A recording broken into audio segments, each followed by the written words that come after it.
Here we are, episode 65. Yep. I have nothing for 65. I got nothing. Oh man. Yeah, I don't have anything for Yeah, it feels 65 like either. Chris Gray or some like random Seahawk lineman, but whatever. The Seahawks are on my crap list right now anyway. So Yeah, I have so many thoughts. But all you right, were let's start. actually there. I Yeah. was. I was, but let's start with you. Give me let's just go back and forth, three thoughts each. Yeah. Um Yeah, this is my first thought. I played nice with my wife, and JJ wore his Christian McCaffrey jersey today as we watched the game with my buddy who lives in the Bay Area, and he's a San Francisco 49ers fan.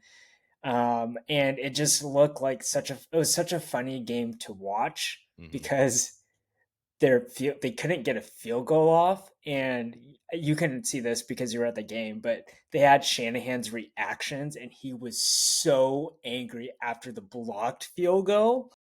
And then the whole time it would be like fourth down, you're at the 25-yard line. Like, what the hell are the Niners gonna do? Are they gonna take the points? Or are they gonna like risk kicking another field goal? So that was just my first thought. And then Purdy was just throwing interceptions like he always does, right? So I just felt like the Seahawks were supposed to be in this game, and they were to the very end.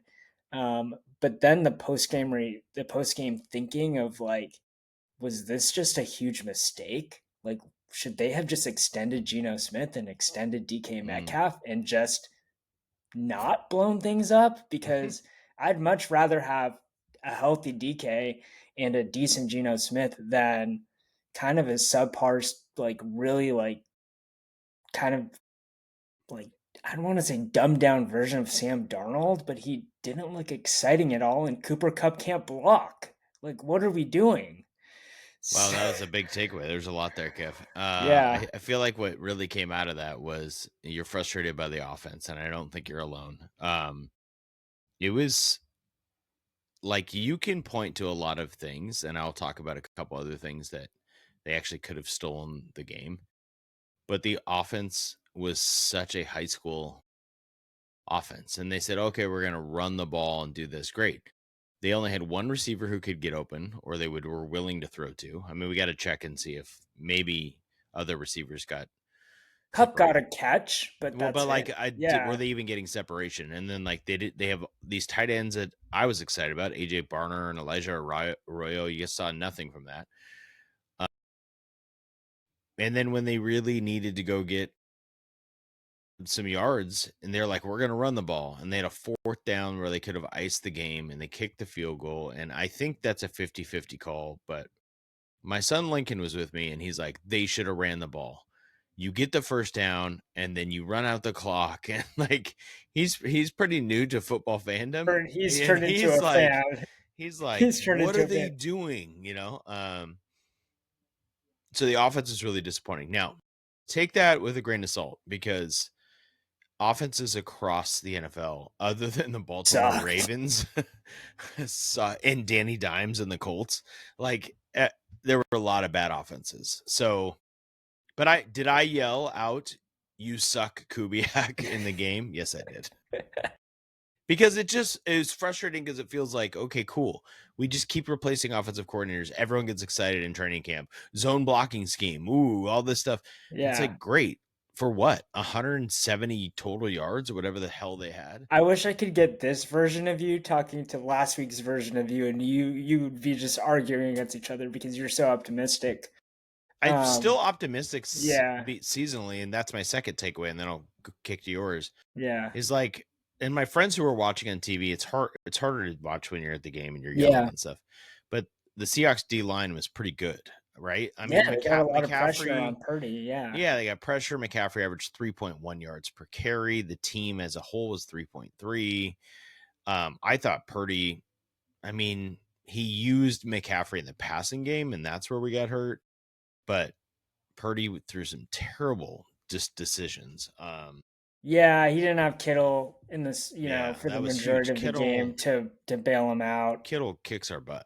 Yeah, he So, he was good. So, um, what's your second takeaway? My second yeah. takeaway is maybe the defense is really good and they're going to be fine. Yeah, the defense looks like a top 5 defense. I mean, you have McCaffrey, you have, I mean, Purdy's a decent player. And you have Kyle Shanahan on the other side, and you held Yeah, them to what? Was it 16 points? I can't even remember. 17 17 with points, extra. right? Yeah, yeah, they got, yeah. So, and the special teams were great, like that block, the second field goal attempt by Moody, the block was great. And the defense kept the team in the game because the offense, it was just a defensive battle the Yeah. first half. Like I wasn't really necessarily complaining about the Seahawks offense being bad, um, but I think my first point about the offense being bad was just like you there was a idea that the offense was going to be better, and it just didn't look like it. No, it was not Um, even close. But again, yeah, week one, and we'll see. But I talked about this. I thought I talked about this last week. Maybe it's just with friends. Despite my optimism about the Hawks in terms of the division, that actually doesn't change. I don't feel like either team was very good, yeah, to be honest. Like, I don't look at the Niners and go, like, that team's awesome. Whereas the yeah. Niners in the last 3 years have crushed the Seahawks, and I've been like, they're so much better. And this goes to my third point. Like, Seahawks should have won the game. Reek Woolen blew it. Reek Woolen had an awful game. So he gives up the long pass to Ricky Pearsall where he stops instead of running. And then he has an interception coming into his hands, and he let the third string tight end from the Niners jump in front of him and get the game winning Yep. touchdown.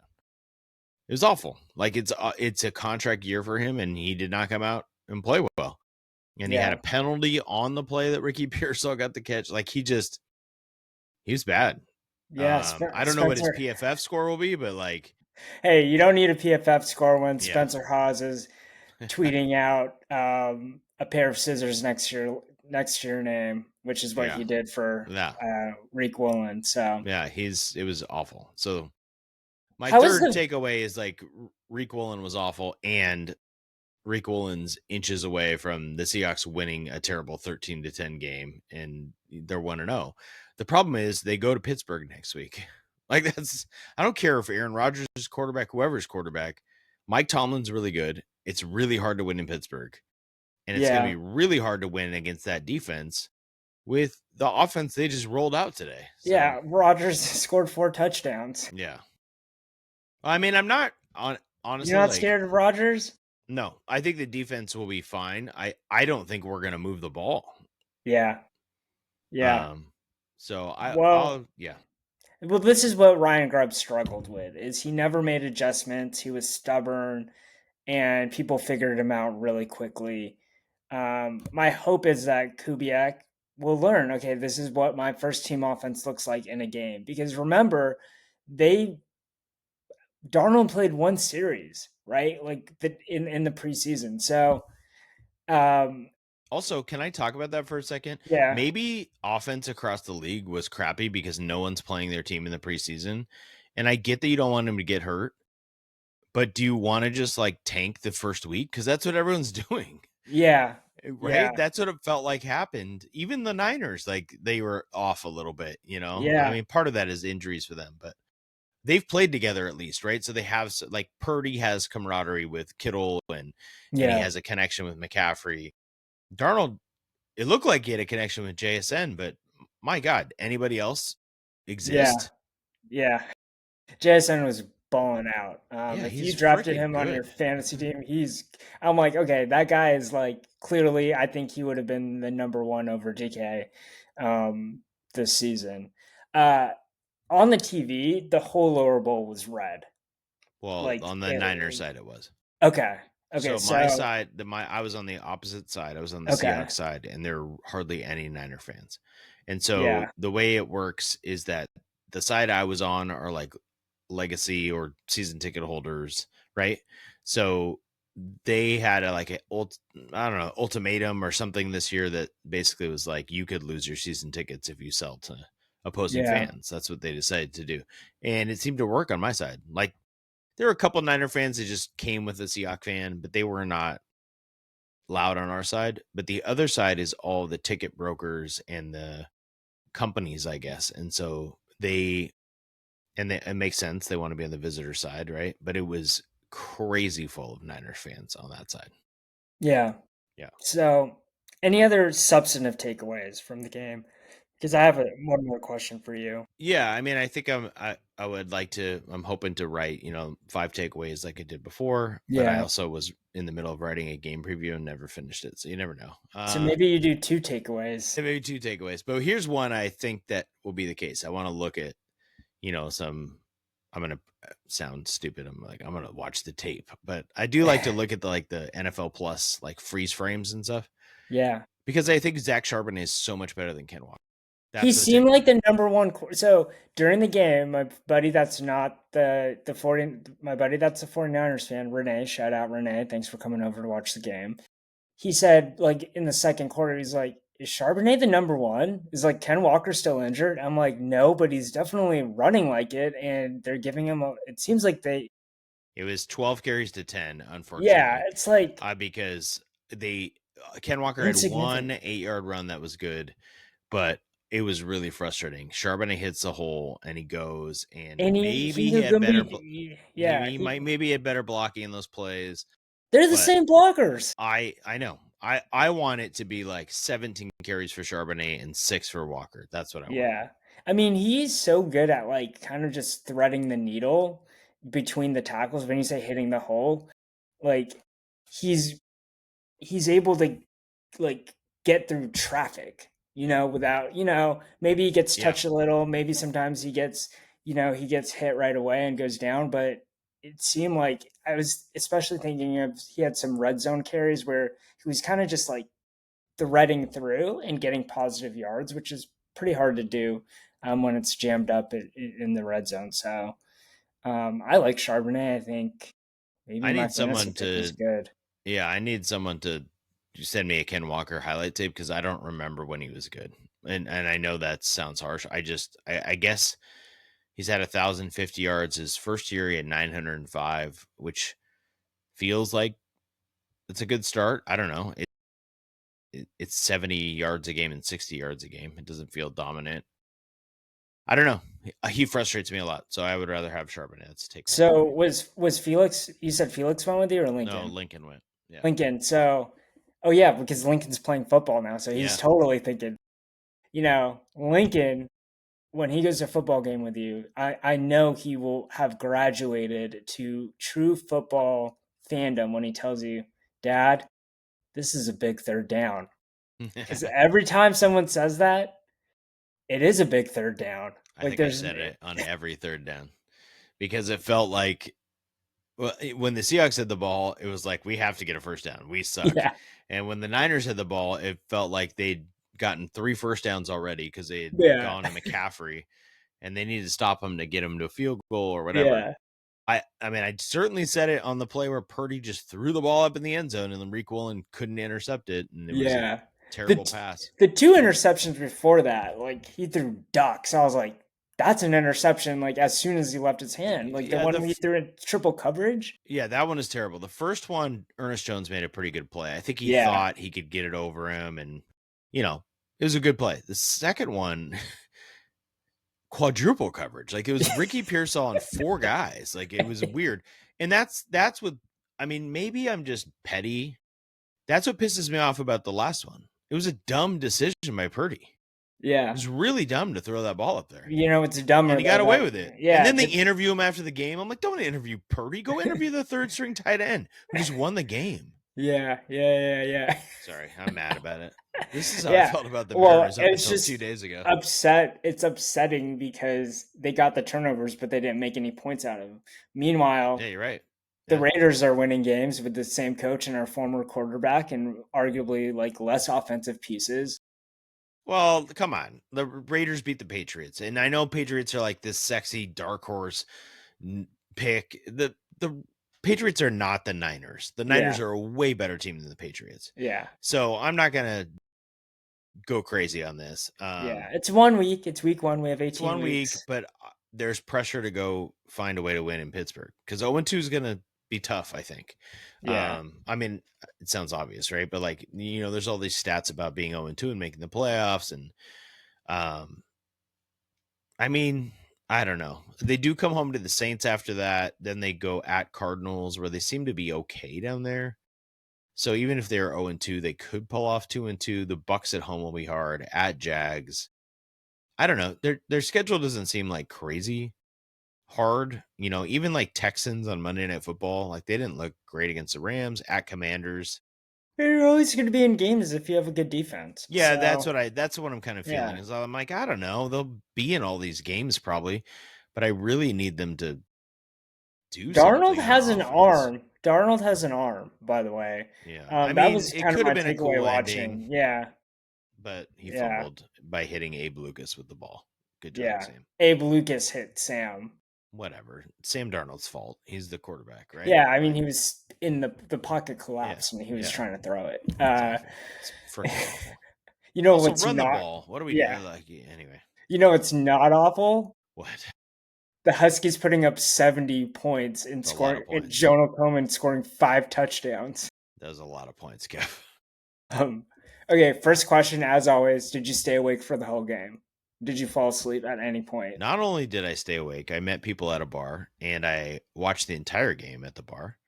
And The yeah, entire game. yeah, the Till, entire game. So I was gonna leave going into the fourth quarter, and then I ran into some other friends, and I ended up staying. And yeah, I watched the whole thing. I watched. So this was my fun part of the game that will tell you I watched the whole thing. I said to a friend who's a Husky, "Who's the backup quarterback?" We had no idea. Kai Horton. Yeah, so well, you're ruining my story, Kev. So then this guy comes in. I'm like, Horton, like who the hell is this guy? Would have never guessed his first name was Kai. And I watched Kai Horton run all over the field, like Yeah. Damon Williams Jr. Like he. Senior transfer from Tulane. Wait, really? Yeah, he was not my Why? he was not on my Why did he come over? I was like trying to break all the transfer portal news. I was new to the insider thing and Kai Horton, I had no idea. Yeah, Just like his suddenly out of his agent did nowhere. not reach out to you, No, apparently. no, no agent reached out to me. He went on a visit at some point and he was just recommended by a friend coach of Jed Fish, and he was okay with being the backup, and he probably has some NIL. I Like wonder, yeah, that's but I how it wonder works. maybe Kai. This is going to be naive of me, but yeah, it's probably Yeah, just NIL. But what I wonder if Kai Horton's just like, I hear they have a great medical center. I want to be a yeah. doctor, like No, no, no. something like It's that. not That's a what not makes a me think yeah. there's something that or maybe And he's like, it's I'd never been on the West totally Coast. I don't know. admirable, Yeah, totally admirable to do, use your sports to get an education, which is what the myth of college sports has always been. And for some people, that's actually the truth. I was Like, thinking about that the other day. Like, there's got to be guys who want to go places for school still. There's too many dudes, right? There's guys not getting a huge NIL money. yeah. And so they're picking a school. Yeah, I mean, it could be the atmosphere, Well, the these are game. the backups too that are That's thinking what I this mean. Yeah, way. yeah. Yeah, Like, yeah, yeah, yeah. like your second and third string linebacker, they're like, yeah, I want to, and they go to class. I mean, I don't know. Maybe, am Yeah. I naive? Are there I kids still always going to think of it, class? there's like definitely guys that are like, do I want to like get a lot of playing time at like Pomona Pitzer or should I just walk on at UW, not play at all, but like get all the benefits, right? Yeah, And practice hard, yeah, right? And contribute to the team that way. I've seen various high school athletes like they play a year at some random college or some community college and they're like this isn't worth it, like I've just right. I'll just go to a regular college and walk on and not play but still be near the game of basketball. So I'm sure there's football Yeah. players that Oh, do I mean, the I've same thing. known, being at a high school and being in Yeah, athletics, like a number of kids who probably could have played at a small college and were like, I just want to go to school. yeah, So but that's a different story. yeah. How we ended up talking about Kai Horton when this was a 70-10 game, like that's embarrassing for our podcast, but that's okay. Um, so my first answer to you is I stayed awake the whole time That's amazing. at a bar. At a bar. I fell asleep with a beer in front of me at like in the third quarter. I was like, God. Christine was like, "Yeah, you're still watching?" I'm like, yeah, Kai Horton's gonna go in. Like, why wouldn't I watch? Like, he might not go in the rest of the season. That might be true, actually. How many? I got to look this up. Where's 70 points in Husky history? Okay, so the last 70-point game was the 70-21 drubbing of Oregon in the 2016 Oh my season. god, they scored 70 on Oregon. I forgot. That is Yes, so awesome. it is the greatest. So Jake Browning was one of the Husky legends, I think, the last game. And so he signed a photo of the point, and it said, "To Coach Pete, it was worth it." And I don't know what they did with the photo, but I thought Yeah, that was that's really so funny. awesome. So Um, that is the most 70 is the most. They tied the most points. Yeah. That's what I'm Yeah, which is finding. I don't know if pretty that's true. ridiculous because they also, so this was one of the questions in my head, and as a high school football coach friend of mine, I said, what's your threshold for when you pull your starters, right? And his answer was never earlier than the first series of the third quarter. Mm. And then he told me, he said, yeah, this week on Friday, we had a blowout, and then my backups gave up two straight touchdowns, and I was Yeah. pissed, right? Yep. So Yep. that's what happens, right? Yep. Yep. It, it, ha- I mean, how about for you? Like, first we can talk about football, but then maybe you can give me some insight on basketball when you would pull starters. But for football, do you have an innate sense of like when you like just use this game as a Yeah, we were as a talking about it at the bar. The yeah, friends of mine, my buddy was like, "Why are they still in?" I mean, he's kind of operating yeah, from like, "Please don't get hurt," yeah, in this silly yeah. game. And I was like, I don't know. And then I look up and I'm like, oh wait, it's 49-10. Like, there's no way UC Davis is scoring, whatever, 39 six unanswered touchdowns to points. win. Yeah. Yeah. So, but also you're kind of trying to build cases. I don't know about Heisman, but I had another friend who texted me and he goes, feels like Fish is trying to get Jonah Coleman in the Heisman conversation. I mean, this is exactly what Jaden Daniels did. He played crappy teams and his Yeah. numbers were inflated. So Jonah Coleman last year had 10 touchdowns. We're two games in and he has seven. That's crazy. Like, That's insane. I He's mean, he third. deserves it. He's third in the country in rushing yards right now. Yeah. So Remember we played all those running backs last season, like the guy from Iowa, the Russian attack at Penn State. Michigan had some dudes. Rutgers, Kyle Monangai, he's Yeah. playing for the Bears now. Yeah, Yeah. I was big on Kyle Monangai. Yeah, there's all these dudes, and like now we have the dude. Like Yeah, this is the guy that they're gonna focus on. It's gonna open up the pass game for sure. yeah, I think it's gonna be Um, pretty fun to see Demond with it. I mean, I think my big takeaway is, I mean, scoring 70 points is 70 points, right? This is what you see yeah, these big time programs do when they play not very good teams. And I feel like the Huskies over the last 10 years have been more like, okay, it's a 10-point game against UC Davis in the fourth quarter. And everyone's like, what? I mean, they just stomped them, right? yeah. It was refreshing. Yeah, it The was, first two plays, I was like, yeah, this game's gonna be boring. Like there's nine yeah, minutes left for up 14-0. yeah. Yeah, there was no one there in the second But half. Jonah Coleman looks like an NFL running back. Yeah, Without getting into like, I don't know how to analyze running backs, like experts do, but his pad level seems like really low. He's always moving forward. He's powerful. He's faster. They've said that he's faster and quicker. His 40 times down. Like he just looks like the real deal. Like somebody's gonna have him on an NFL roster. yeah, he's very Um, lean. He can, yeah. yeah. It's And I think then how we're talking about Cal Raleigh for like every episode yeah. for a couple weeks. I feel like this is gonna be the Jonah Coleman fall, like with the Cal Raleigh spring and summer, the Jonah Coleman fall. Yeah, that's a good question. So they have a bye. Is that what they have this Yeah, week? A they have a bye? That's bye, so then stupid. they play the Apple and like And then we the don't Apple need Cup. the Apple Cup, and then Yeah. September 27th, Yeah, Ohio no, State. Ohio State. That's gonna be tough. But Yeah, I wanted to see. I mean, I guess do the Cougs play this week? Do you know off the top of your head? I don't. Okay, I was gonna see. Really curious on the Cougs' run defense, like how they are.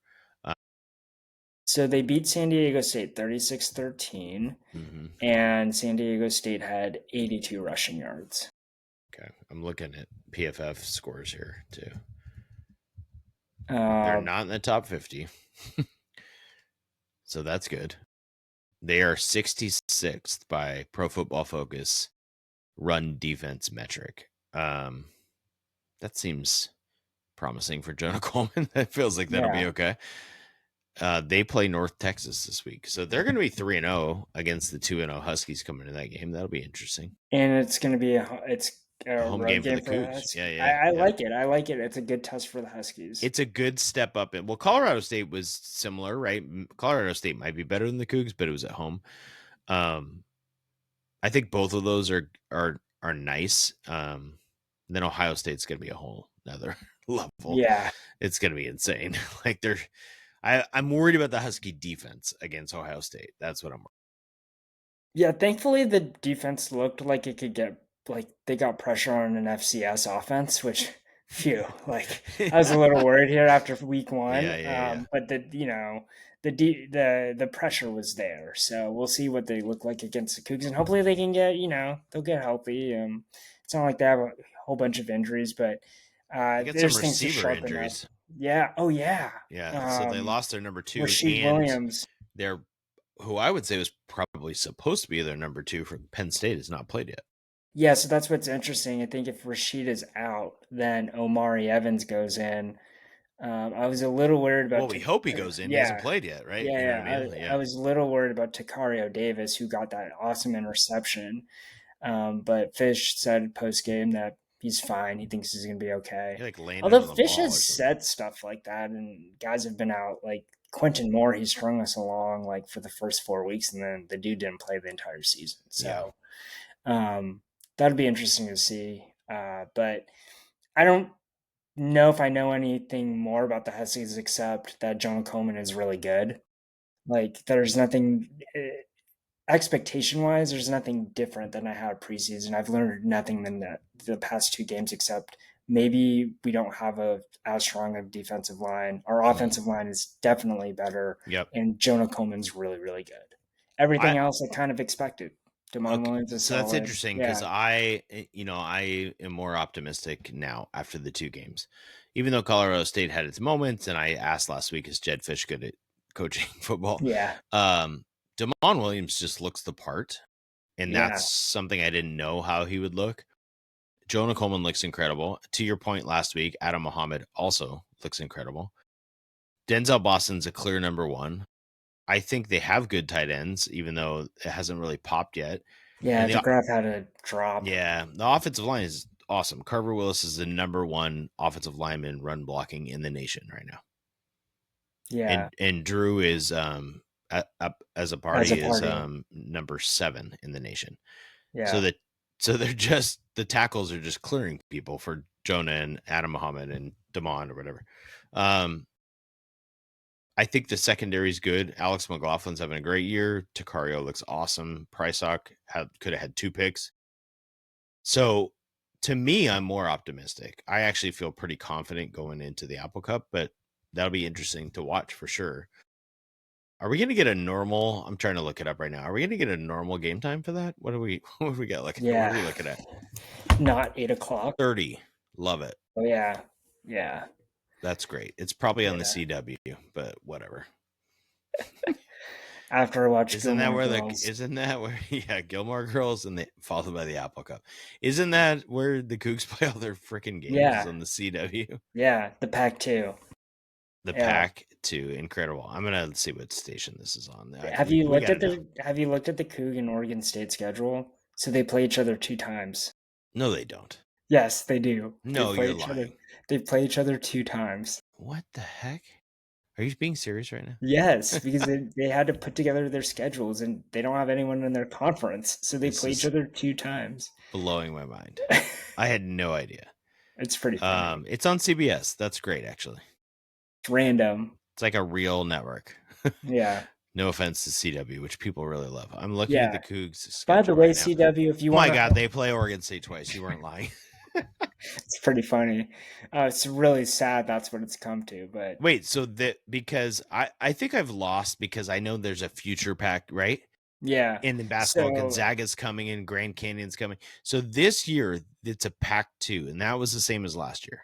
yeah, and they But just had to last year they cobble played together a a schedule. last year they kind of played like a Mountain West schedule because I think they thought Hmm. maybe or they Mountain West invited them in, but that's not this year. So they're playing the Cougs actually play Colorado State after the Huskies. That's But they have interesting. some crazy games They though, play like Ole Miss traveling. Yeah, it's a nuts schedule. and Oregon State twice.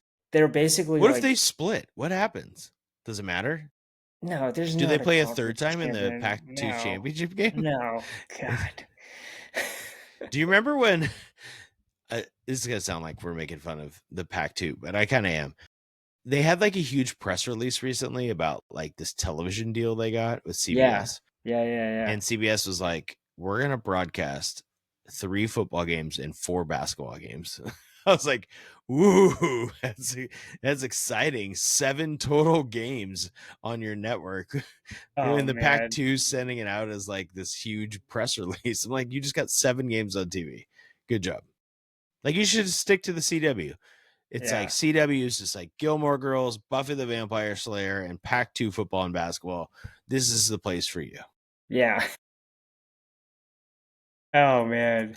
Speaking of the By the place for way, you, Kev, yeah, you know where the place for you should be this week? You know where you should be, Kev?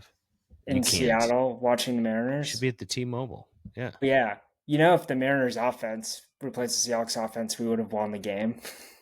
Yes, I saw somebody that said the Mariners offense today outscored the Seahawks by 5. Okay, the Mariners scored 18 runs today, and I'm not It's going to get crazy. too high, too low. Well, that's not true. I've been very low and very high this week, so Yeah, just like the uh, Mariners. It's the not very same high. thing. I've just been really low. I was When you really lose low, like every road game, yeah, and you just have like I was gonna say you have no chance, but here's really the difference, and this is baseball all the time. It's not that different than the Seahawks. They were inches away multiple times, and the Niners can say they had 2 field goals blocked too, so it shouldn't even been close, right, or whatever. But the Mariners have that game in Cleveland where Munoz, I think didn't Munoz blow a game? Brash and Munoz blew a game in Cleveland, right? So and then so yeah, they could have won 2 out of. It was the first game of the series. They had a 4-0 lead in the first inning. Then they go to Tampa, and Tampa they lose a game in extra innings, right? So these small margins, even though it looked disastrous, they could have had a 4-5 road trip, a 5-4 road trip. Instead, they have a 3-6.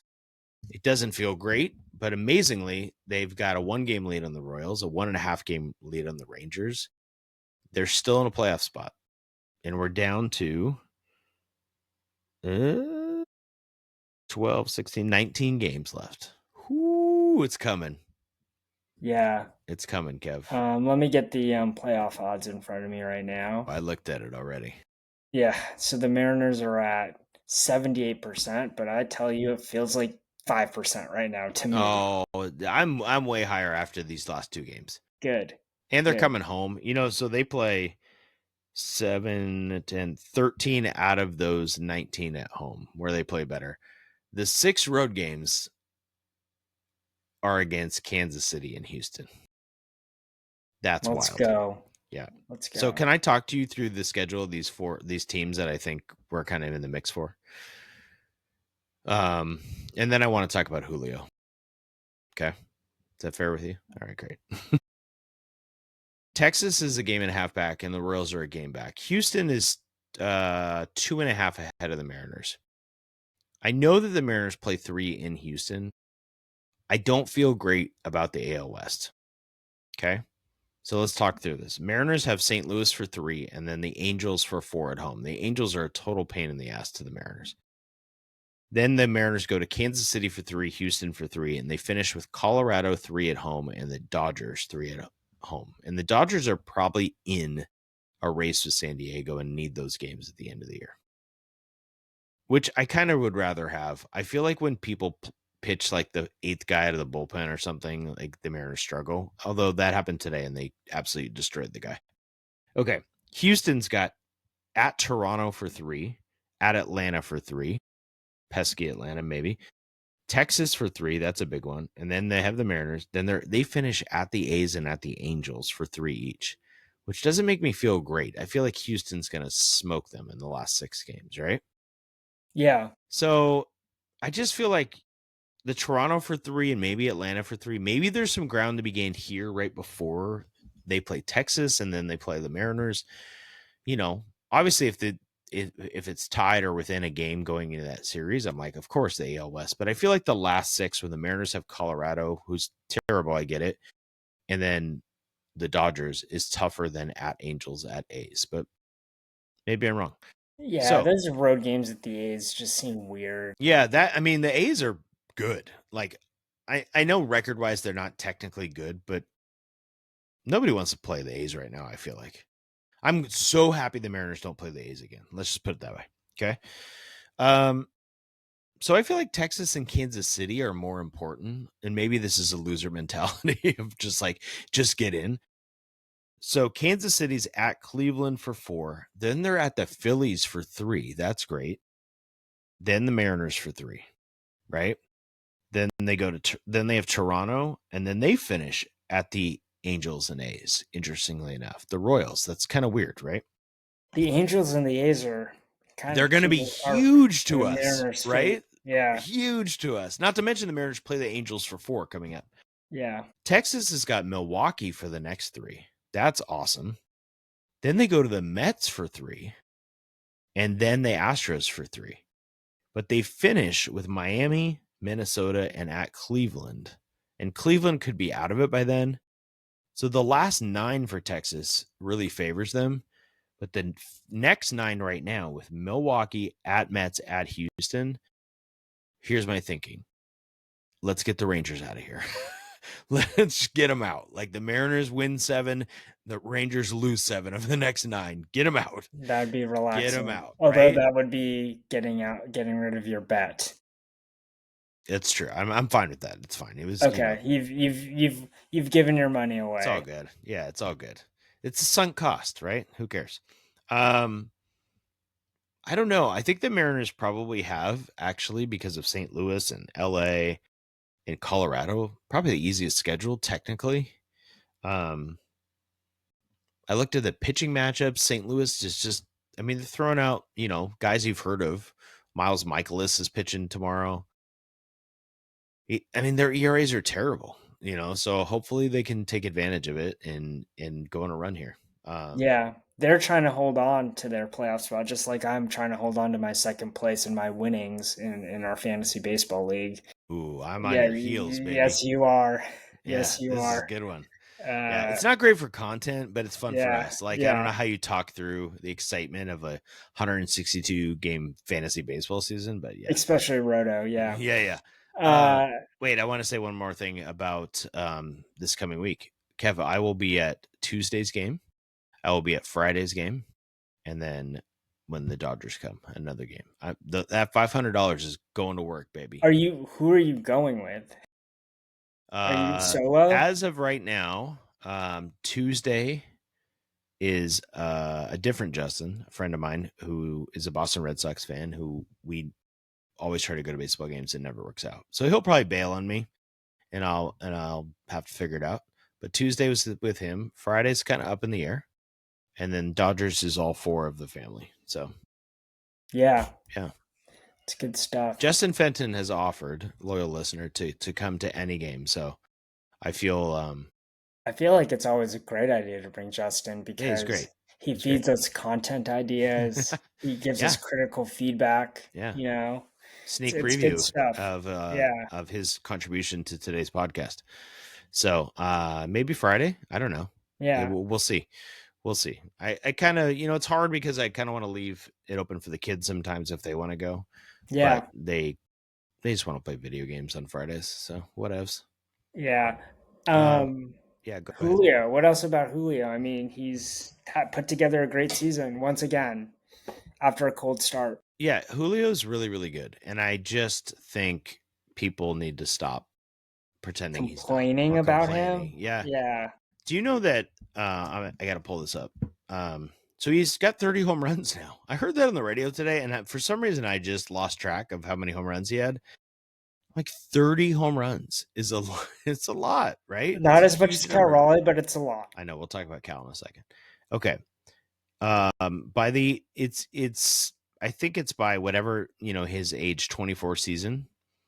Uh, the only guys in baseball history with at least 110 home runs and 110 steals: Julio Rodriguez, Mike Trout, Alex Rodriguez. So great like, can we company. just stop? Yeah. Like he's really, really good, and he's been carrying the team. Yeah, and he's defensively been awesome Oh, as he's been well. awesome. Yeah. His game yesterday in the 10-2 win. So when people listened 2 days ago,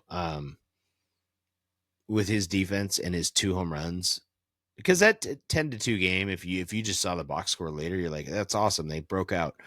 He had a home run in the first. It was 2-0. Then it was 2-1, 2-2 in the seventh, and then he hits another one. Right. And then they Right. just broke loose after that. Yeah. Even today, they had a 1-0 lead. He smokes one down the line. It's probably an error, but they gave him a double. 3 runs in, floodgates open. Yeah.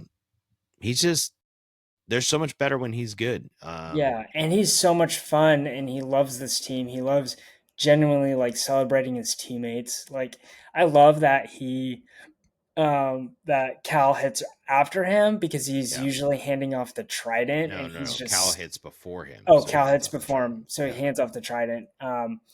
And uh after every interview with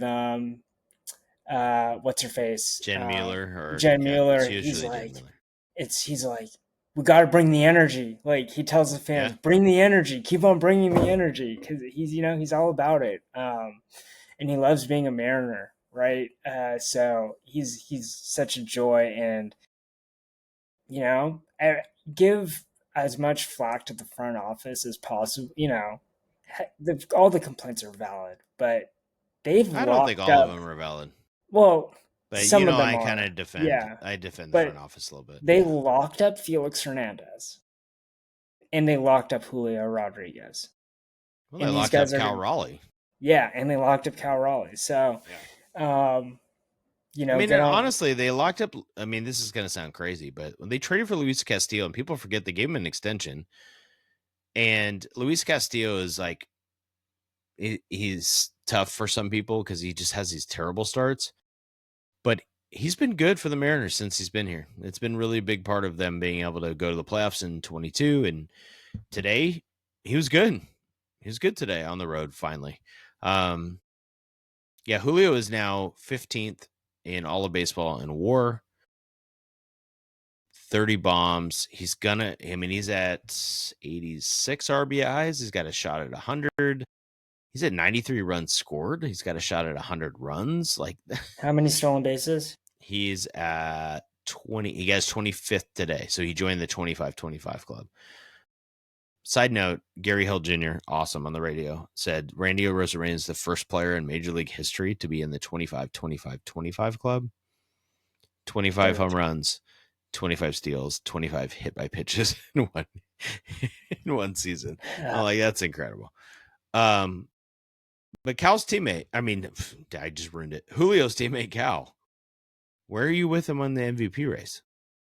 you know, um, as the mayor, I think the central theory or my working theory is if the Mariners do well, then Cal Raleigh's MVP chances do well as Totally. well. But where is it? Where So are you now with him? yeah, I Like, you is he know the MVP to you right now? If you no, I think Aaron Judge is the MVP, unfortunately. But I do think that there is voter fatigue. Like I've talked about this with a few of my baseball friends that aren't Seattle fans, and they've said, I think, Cal Raleigh has a chance because of the voter fatigue thing. right. So They're if you're really talking close in depending on war, what, yeah, well, it depends on where you go. So I'm on ESPN right now and the WAR is like way off. But if you go to Fangraphs, it's very close. It's really weird. I think maybe ESPN just has a misprint because it says he has I don't know. It says Cal has a 5.7 WAR, but Fangraphs says 7.4 and Judge is 7.7. Cal has 10 more home runs. He's only played 7 more games than Aaron Judge, which is legit, but not for 10 home runs. Cal has 113 RBIs now. Like, yeah, he's getting the silly numbers for the RBIs. yeah, Judge is at 97 and he has 43 bombs and he's hitting 321 and Cal's at 243. Judge has 114 runs scored, which is absolutely silly. I mean, Judge's OPS is ridiculous. Yeah. I think, I mean, Cal's at 53. They got 19 games. Does he get to 60? If Cal gets to 60, I think he's going to win it. He's going to win the Yeah. MVP. Even if Yeah. they don't make the playoffs, I think they'll get there. But also if he hits 7 home runs over the next 19 games, they might make. Yeah. Damn. You know what's Now crazy? So got me excited about the Mariners again. I know. Think about this, Kev. The wait because we're a weekly format, obviously. So next week at this time, or around this time, they'll have 12 games left. Then all of a sudden there'll be 5 games left, or so. We'll be talking about the playoffs. I don't know. Yeah, like that. I don't know why that makes me nervous. It just does. There's things as a sports fan, and I think this resonates with a lot of people I talk to. That you just want so bad, and maybe for you, it's just the Huskies to.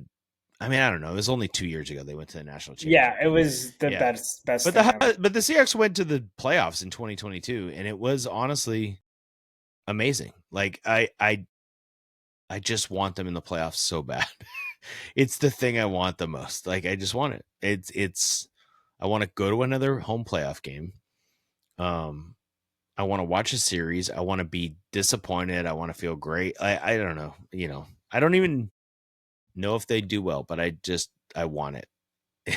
And I feel like a lot of people are there. They just want Yep. it. They want that to happen. So yeah. Okay. Should we do top 5?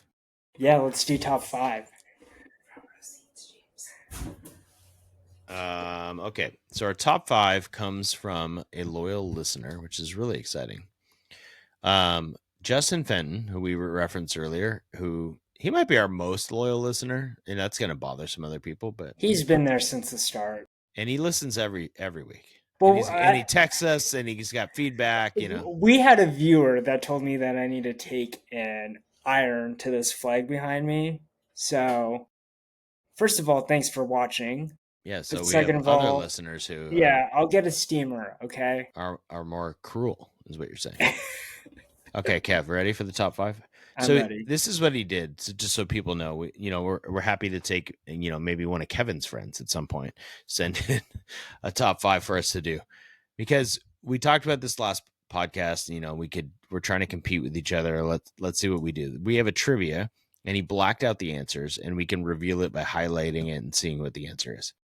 Okay, so I'm looking at it for the first time now. It looks like it's about Seattle-born NBA players. Okay. This is great. Seattle-born NBA players. You ready for the question? I'm ready. Number 1. There's 5 questions, so it's that kind of a top 5. Which Seattle-born NBA guard played over 19,000 career minutes, won 3 Sixth Man of the Year awards, and is known for his signature crossover? Yeah, that's easy, right? Well, I have the choices. Do you even need choices? No, I don't need choices. I have it too, I think. Should we say it at the same time? What should we do? Yeah, let's say it at the Okay, same ready? time. 1, 2, 3. Jamal Jamal Crawford. Crawford. Okay, Okay. cool. Yeah. Okay. Should I All highlight it to right. see if we got it right? I mean, I Yeah. know we got it right, but Yeah. I don't even know how to do this on his thing. Yeah. Better would be like, who did he win Six Man Award for? I know he got it for the Hawks because It's I got Jamal it. Crawford, yeah. Yeah. And I think he's That got it is a for the good question. Clippers. Probably got it for the Clippers twice and the Hawks once. I think you're right. I think Yeah. that's really good, Kev. I would give you a Yeah. half bonus point for Speaking of that. the Clippers, uh, yeah, We'll come we'll back to that see. Yeah, we'll different come time. back to that. I've got things I can't even say. This Seattle native and NBA champion logged more than 33,000 minutes, is top 10 all time in NBA games played, and made his mark as with the Jet nickname. Ready? Yeah, yeah. 1, 2, 3. Jason Aaron Terry. Brooks. Oh no, I Oh, got my Franklin people mixed up. 2-1. Oh, 2-1. It's Jason Terry. I'm I knew it. sorry, Jason You're Terry. gonna get the next one. Ready? I'm gonna get it Yeah, too.